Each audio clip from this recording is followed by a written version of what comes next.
জল সেই এইখানেই রয়েছে। তো এই যে বকখালি একদম লেখাই রয়েছে, মোটামুটি 250-300 টাকায় হোটেল পেয়ে যাবে। 3 তলায় কিন্তু আমরা রুম নিয়েছি, পুরো একদম টপ ফ্লোরে। মাত্র 65 টাকার বিনিময়ে আমরা পৌঁছে গেলাম। মোট কটা সাইট সিন আছে? আধা বালির সমুদ্র সৈকত। তো কিভাবে আমি খুব সহজেই বকখালি পৌঁছালাম? সকাল সকাল শিয়ালদা থেকে 7টা 14 শিয়ালদা নামখানা লোকাল ধরে পৌঁছে গেলাম নামখানাতে। টিকিট ভাড়া পড়লো আমাদের মাথা পিছু 25 টাকা করে। তো নামখানা স্টেশন থেকে কিন্তু অটো ধরে পৌঁছে গেলাম সোজা বকখালি। অটোতে আমাদের ভাড়া পড়লো কিন্তু 40 টাকা। মাত্র 65 টাকার বিনিময়ে আমরা পৌঁছে গেলাম বকখালিতে। এখন কিন্তু ঘড়িতে বাজে 3:40। এখন পরিবেশটা দেখো কতটা সুন্দর লাগছে। পুরো সূর্যের আলোটা কিন্তু সমুদ্রের জলের ওপরে পড়েছে। তো মনে হচ্ছে যেন হিরে চকচক করছে, মনে হচ্ছে এই একটুখানি নিয়ে চলে যায়। তো যাই হোক, চারিপাশটা কিন্তু একদম ফাঁকা নিরিবিলি হয়ে রয়েছে, কারণ এখন অফ সিজন পড়ে গেছে। তো চারিদিকটা পুরো একদম ফাঁকা। আজকে কিন্তু হচ্ছে ফেব্রুয়ারি মাসের 20 তারিখ, আর ঘড়িতে কিন্তু এখন বাজে 3:42। তো এখন কিন্তু আছি পুরো বকখালির সমুদ্র সৈকতে, মানে সাদা বালির সমুদ্র সৈকত।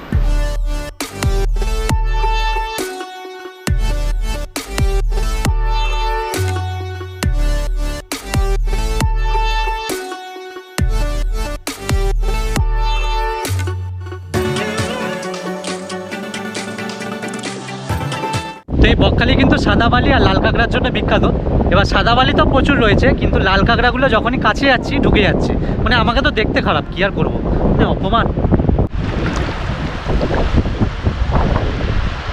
আর এখন বকখালি আসলে তোমরা কিন্তু মোটামুটি 250-300 টাকায় হোটেল পেয়ে যাবে। 250-300 টাকা থেকে শুরু হচ্ছে আপ টু 700-800-900। তো অনেক কম বাজেটে কিন্তু ভালো ভালো হোটেল তোমরা পেয়ে যাবে। তো এই দিকটা থেকে আসলে মোটামুটি এই রাস্তাটা দিয়ে হেঁটে গেলেই কিন্তু সামনেই সি বিচ। আর এখানেই কিন্তু সাইট সিনের জন্য টোটো ফোটো পাওয়া যায়। তো এই দাদার সাথে, হ্যাঁ, তো দাদার সাথে এখানে কথা বলে নেবো।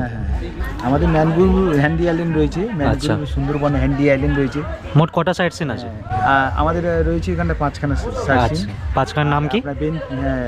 প্রথম হচ্ছে handy island, mangrove Sundarban handy island. আর ফেজারগঞ্জ বেনফিস রয়েছে, মৎস্য বন্দর। আর আপনার রয়েছে কার্গিল সি বিচ রয়েছে।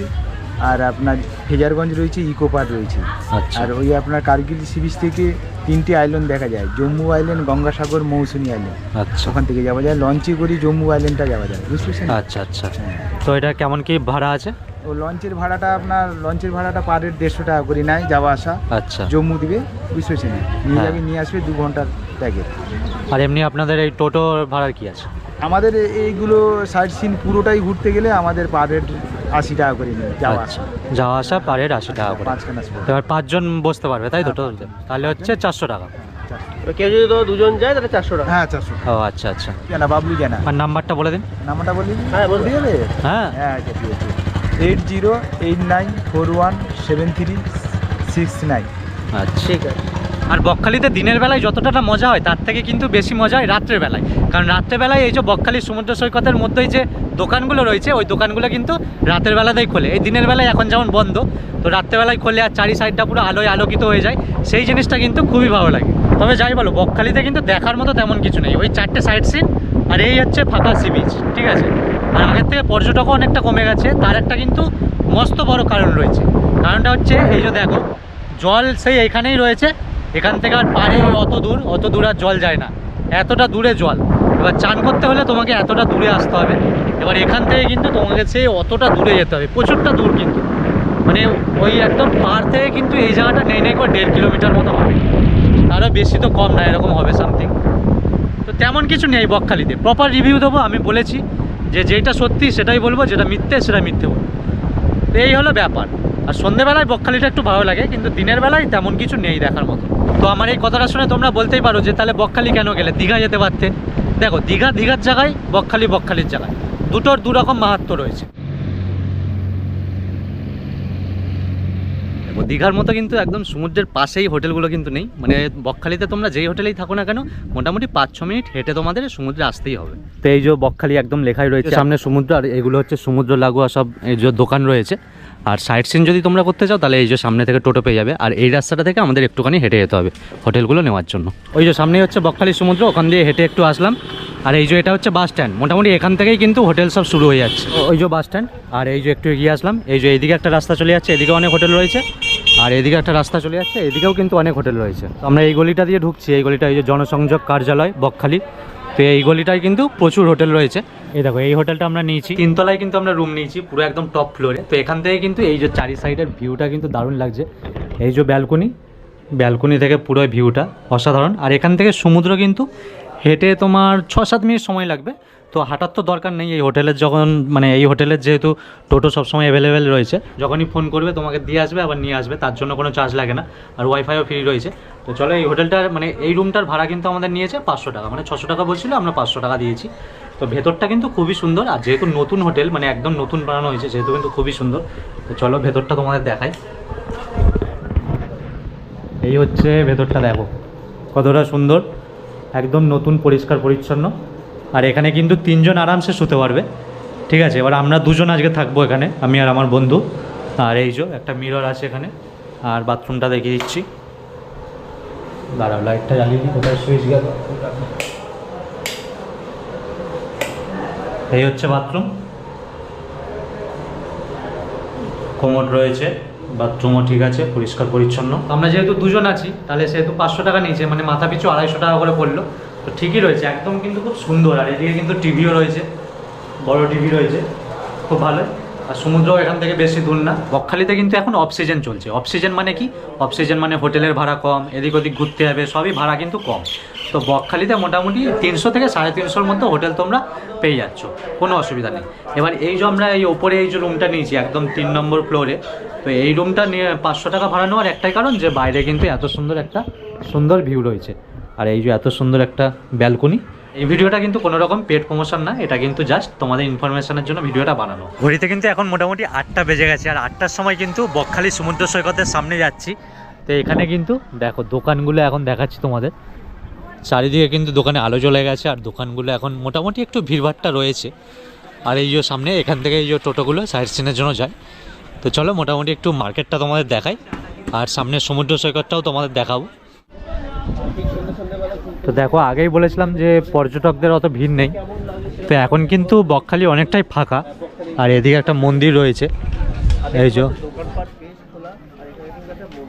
যে মন্দির, আর এই যে মন্দিরের কাছে মার্কেট, এই যে পুরো মার্কেট। এটা এই মার্কেটটা পার করলে ওই সামনেই কিন্তু সমুদ্র সৈকত।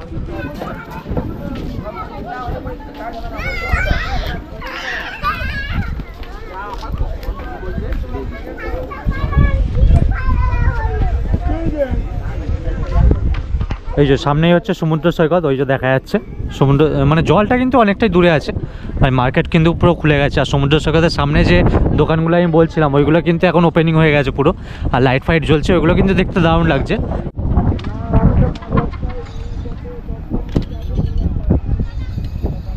দূর থেকে কিন্তু দোকানগুলো দেখতে বেশ ভালো লাগছে। আর সব দোকান খোলেনি, তবে কিন্তু বেশিরভাগ দোকানই খুলে গেছে। মানে হাতে কোনো 1-2 দোকান কিন্তু বন্ধ রয়েছে। তবে এখানে কিন্তু তোমরা মাছ ভাজা আরে পেয়ে যাবে, মানে দীঘার মতো কিন্তু মাছ ভাজা আরে সব কিছুই পেয়ে যাবে। এই যে এটা হচ্ছে অক্টোপাস, এটা যে ক্যাকড়া রয়েছে, যে বড় চিংড়ি,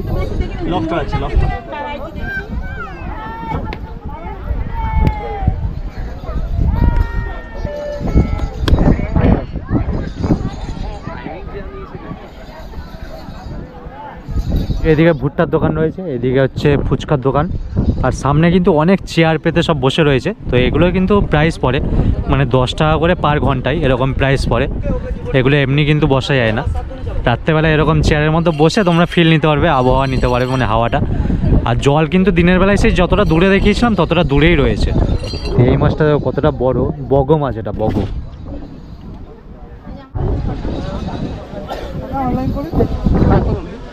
কমপ্লিট।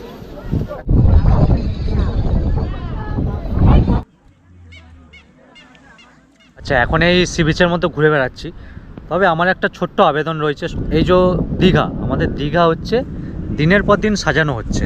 দীঘাতে প্রচুর ট্যুরিস্ট হয়, তো সেখানে দীঘা নতুন করে সাজাবার কিছু নেই, তাও সাজানো হচ্ছে যাতে ট্যুরিস্ট আরও বাড়ে।